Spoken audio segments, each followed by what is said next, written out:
Okay, my name is David R. Brockman. That's DAVID-R-B-R-O-C-K-M-A-N. And You're based out of Texas, right? yes, I'm from Fort Worth, Texas. Okay.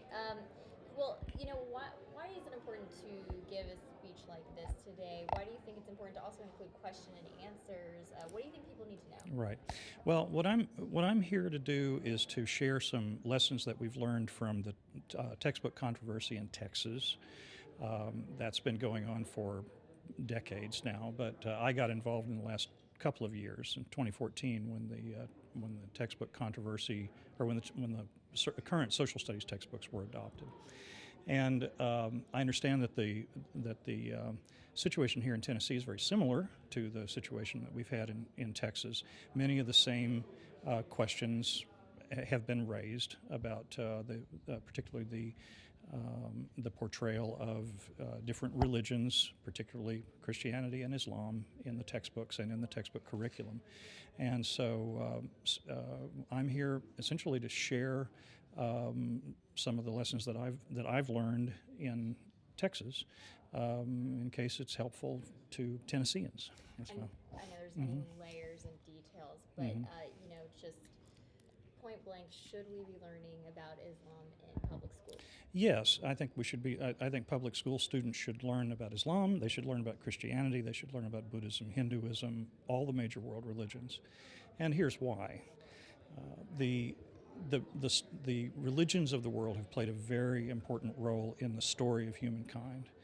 And public school students really can't get a good grasp of that story of human history unless they understand or have a basic working knowledge of the religions of the world. Also, different religions play into and shape the controversies that we're having here in the United States over, say, abortion, sexuality, marriage, and so on. And students will not really be able to grasp those controversies and the issues at stake unless they have a good working knowledge of religions. And the third reason is that public school students today, throughout the United States and here in Tennessee, of course, are living in a much more religiously diverse country than we've ever seen before in the United States. And so their neighbors, their classmates, their future coworkers, future customers, future business partners, perhaps, may have religious beliefs and practices very different from their own. And so it's a matter of educating them about religions is also a matter of educating them in citizenship, good citizenship, learning how to be good neighbors in a growingly diverse United States. In this big presidential race, we're hearing different religions being brought up a lot. Right. We're hearing things like ISIS, and people, Right. can associate that with negative connotations. And how do we work around that when our young children are seeing those kinds of images and things flashed all Right. over the media right now? I think that it's very important. First of all, it's important that students know about these bad things that are happening in the world. That they learn at an age appropriate way. That they learn about the evil, the violence that's going on in the world, including those that are supposedly motivated by religion. But they also need to have a context for that. They need to know as well that ISIS doesn't represent all Muslims in the world. It represents only a very small fraction of Muslims in the world. Just as, for example, the Ku Klux Klan in the South traditionally was very violent, but considered itself a Christian organization, and they didn't represent, and they don't represent now, all Christians or all Southerners. So it's very important that students know about the bad, but also know about the good, and know about the whole religious community that includes this small fraction of people who are doing bad things.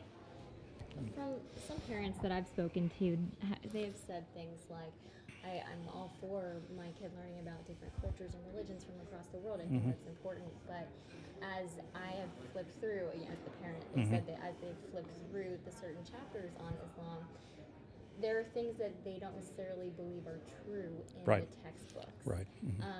I mean, kind of what you were talking about, context versus, just kind of the letter of the law. Right. When they're seeing things like, I remember one line said that Islam promotes peace, and the parents are saying things like, well, how do I explain that to my kid when they come Right, home? right. Well, first of all, I haven't reviewed the Tennessee textbooks, and as you probably know, the textbook publishers produce different versions for different states. I reviewed the textbooks in Texas, those versions, and I found no evidence of a pro-Islam bias in those textbooks. I don't know what the textbooks in Tennessee are saying. What I would want to see as a scholar of religion would be that the whole history of Islam is presented. For many Muslims, historically and today, Islam is a religion of peace. They're peaceful people. But there has been a record of violence in the history of Islam over time. There's also been a record of violence in the history of Christianity and Buddhism and Hinduism over the centuries.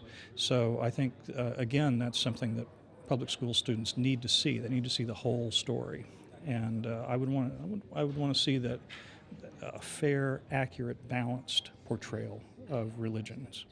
And by the way, also parents, as I understand it, the Tennessee education authorities are going through a social studies curriculum review right now, and they're inviting public comment. I'm not affiliated with that, so I can't. I'm not going to promote it.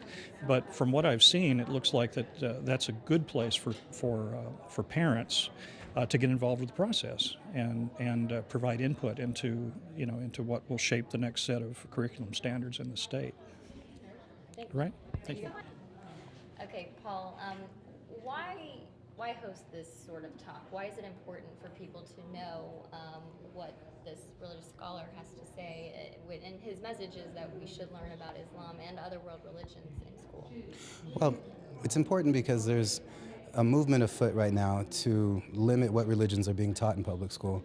And some people have gone as far as to say that no religious instruction should happen.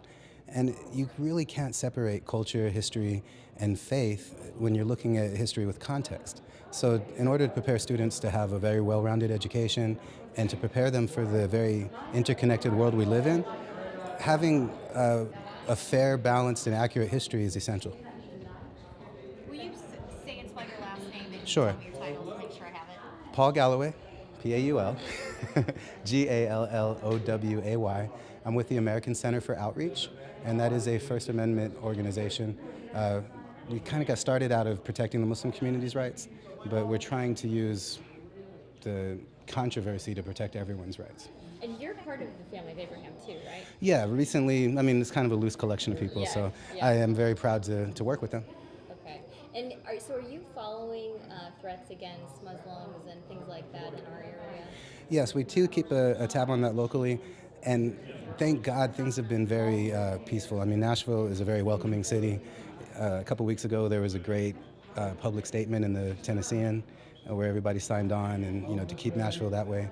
So there's been small incidents here and there, but nothing too major, which is fantastic. So really just the movement in a couple of different counties on textbooks is Right. the main thing you guys are fighting for. Well, and the thing about that is it is in a couple different counties, but it's something that's been happening across the country for several years now.